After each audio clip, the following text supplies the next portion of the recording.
Hi there, it's Cathy Cena with Tri-Cities Community TV, and we would love to thank the library for donating their space to us today. My guest today is Wilhelmina Martin, a longtime volunteer and community builder. Welcome to our program, Willy. I'm going to call you Willy because that's what I know you, who I know you as. Thank you very much, Cathy. Absolutely, thank you for being here. We're going to talk about the number of things that you have been doing in the community, and just feel free to chime in when I forget something. But one of my first questions to you is, what motivated you to become involved and become this volunteer and community leader in Port Moody? Okay, well, I think I'm just going to take one quick step back and say that I've been volunteering since I was in my early teens. Yes. Doing a home nursing course and then became a candy striper. Okay. So that is long entrenched to give back to the community. Yes. When I moved to Port Moody, I immediately became involved with a strata. And that has cemented my feelings that if you want to understand at a core level what's going on, you need to be involved. You need to be a volunteer. Yes. You need to be in the depths of things. So that's how I got involved. I got involved with city committees, and I have been involved with the Board of Variance for 9 years, and from that I've just continued to appeal to the graces of the council to put me on committees that are interesting or where I can make a contribution. And how do you balance your personal life with your committee work and your volunteerism? I don't. You don't? No. That is your personal life? Yes, my roommate constantly says to me, well, you do realize you have a choice. Yeah. Can you not say no? And I say no. I can't say no. That's right, you can't because say I no. do enjoy what I do. Now, did you sit on the Traffic and Safety Advisory Committee at one point? No, I you did were not. You were not on that one there. Okay. With regards to, because you do live in Port Moody, there we have the beautiful parks around us, Old Orchard Park. What do you think about some of the concerns are that our residents have, like with pedestrian safety around that area? Well, I would like to mention that I am president of Tropica, which is the Residents of Pleasant Side Ioko Communities Association, and we have recently struck our own traffic committee to look into issues along the Ioko Road corridor, access for Anmore, Belcarra, and in the event of emergencies like what's been happening in California, wildfires, how would we get in or out of those areas? As far as traffic in Port Moody, I'm of the maxim that if you're complaining about traffic, you're part of the problem. If you're in traffic, you're part of the traffic. Right. And I think sometimes people haven't traveled maybe as much in other parts of the world where they actually have to travel into cities like London, where they have, they have density issues, and then they have what they call demand fees to go into downtown areas. Port Moody is long ways away from the gridlock that we hear a lot about at council meetings. We have gridlock very short periods of the day, and it's not all day, and it's usually when there's construction going on. Yeah. So I don't believe that we have the gridlock that we hear so much about. I think, yes, it can take a while to get from the Barnett to get over to Heritage Mountain. Yes. But a lot of that is because of various projects that are underway, road work and building construction. And also the time of day, though. Yeah, time of day. When it's rush hour. Absolutely. But that's really the only time. That's right. Otherwise, it's not Afternoon really. rush hour. Yes, exactly, afternoon. I live at the corner of St. John's and Elgin. I know it. Yes. Like a 10-minute drive for me, you have to double that almost, because especially if I leave around that time. So now, I know you as a dog lover, and I wanted your experience and input on how can we make Port Moody a more dog-friendly city? I think that there needs to be more accountability for dog owners who are irresponsibly handling their dogs or cleaning up after their dogs. And that would, if that was addressed, that would make the city more dog-friendly. No one wants to come to a garbage can to get rid of something and find a dozen poop bags laying on top of the garbage can or on the ground beside it. No one wants to be out for a walk with their children, with their parents, or just out for a run and be accosted by an off-leash dog. Oh, he's friendly. I have a doggy daycare. I have been doing that for over 20 years. In fact, that's how we first met personally. Yes, I know. I was going to say, just backtrack, because how I know that you love dogs is because you're a caregiver to all dogs, and they're like your own little pets in your home. So I thought this was a great question. What do you think about, there's the, just when you turn onto Ioko, there is that gravel patch that one of the developers has sort of put up some signs and some boulders that it is a... Beside the, where the early bird used to be. Right, and beside the SkyTrain there, right? Yeah. Well, what are your thoughts on that piece of land? Well, I think that's a very creative use of that land for the time being, until the developer just a decides what they're going to do. Right? There isn't enough space for people to take their dogs, but there would be if people would actually police themselves a little better.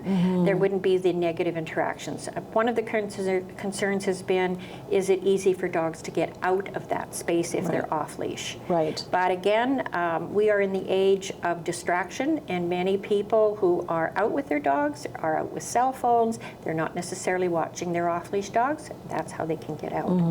So I think personal accountability is a big one. I also would like to see more policing of off-leash dogs in areas where they shouldn't be. And those kinds of things all add up. We have a very low incidence of actual interaction with bylaws and infractions. Okay, that's good to know. So a few years ago, you made the front page of the province newspaper. And yes, I'm with a celebrity. And so you were a really big advocate for seniors and air conditioning systems. And you were asking, many people that you knew and on whatever groups you could to donate to you their old ACs, because maybe you were going to get them fixed and you were going to supply seniors, because we had a lot of hot domes, coming into heat domes. Thank you. Heat domes happening every summer. The climate's really changing. Like, we got a very late, snow in February, and it's still happening. So, why did you get involved in that, and what did that mean to you? Well, firstly, I was a geriatric nurse for a number of years, and I was a caregiver for my father, who was 80 when he moved in with me. So I knew about the risks of high temperature, and coming from Alberta, we had the argument, well, you don't need air conditioning, but maybe 2 days a year. You don't need air conditioning in a car. That's why you have a window. However, after my father moved in, and we have a southwest-facing house with flat roof, on those hot summer days, it would get very warm. Right. And when I put in my first heat pump, which was 16 and a half years ago, I was an early adopter. It made a huge difference. And he was the first to say, could we turn the air conditioning on?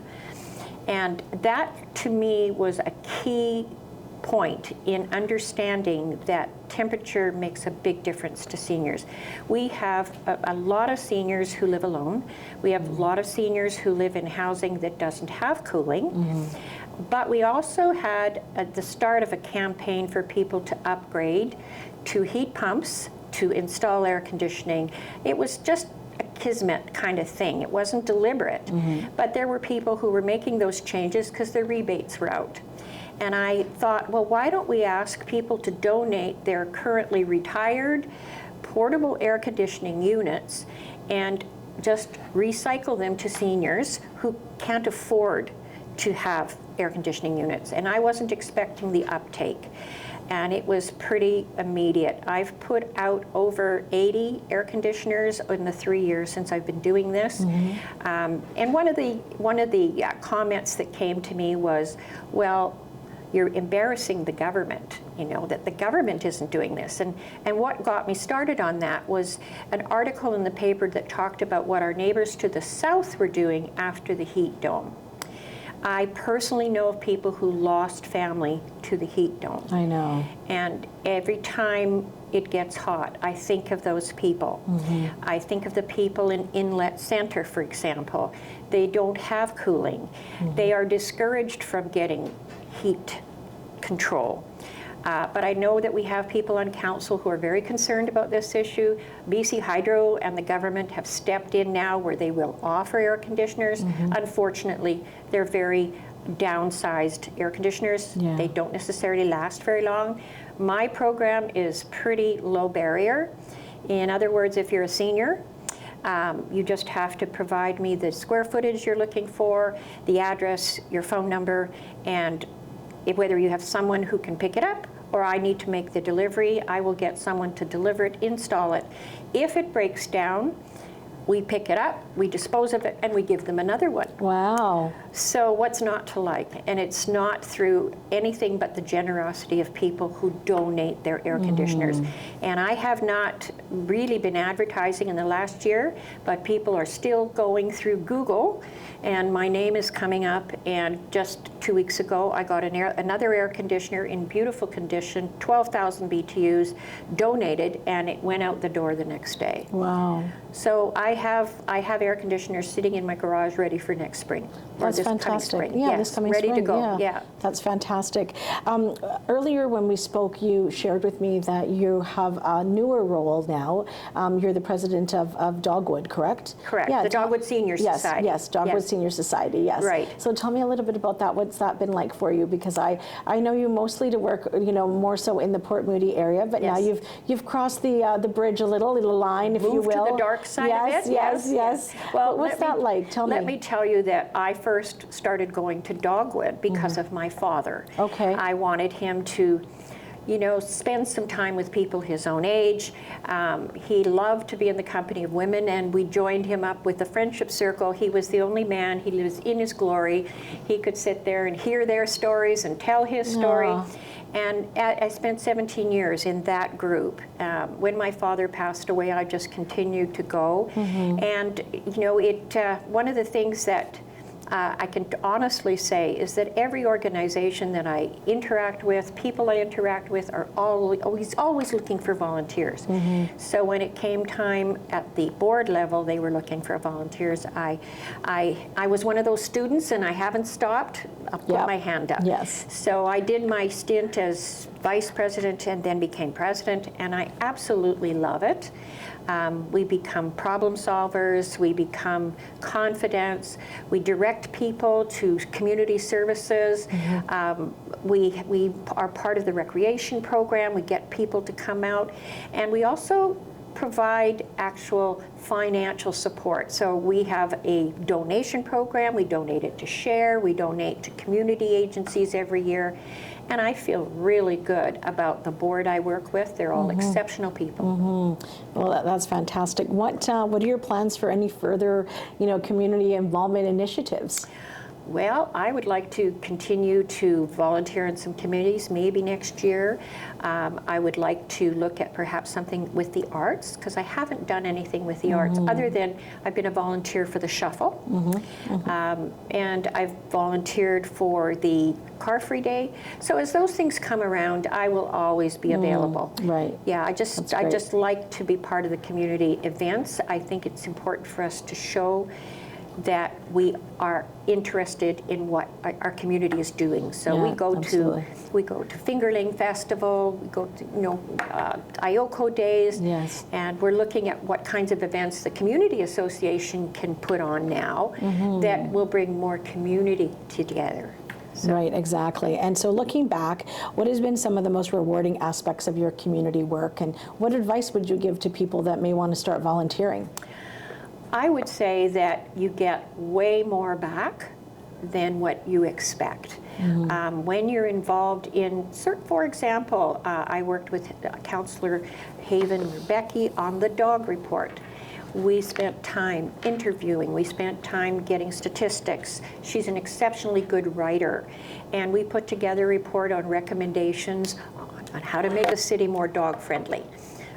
Hope that didn't chunk into somebody's ear. Those are the kinds of things that you not only enjoy doing, but you also learn from. You meet people, you make connections. And I just enjoy making the connections with councillors, making connections with residents. And even those I don't agree with, it's good to hear their perspective, and that may make a change in mine. Or it may give me an opportunity to give them more information as to why I feel this way I do. For example, we have an issue right now with the lack of access coming in and out of Anmore Belcarra, and that is going to be coming up, I think, as another big targeted discussion in Port Moody, because as the climate changes, the risk changes for people living further from the normal access in and out of Port Moody. And what's some advice that you would give someone who wants to volunteer in the city?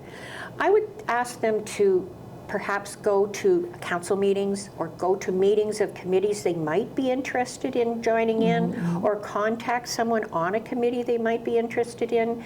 I've sat on the Parks and Recreation Committee, the Seniors Focus Group. I've sat, as I said, on the Board of Variance, which is fascinating if you are interested in building and knowing what's happening in your community with building variances, etc.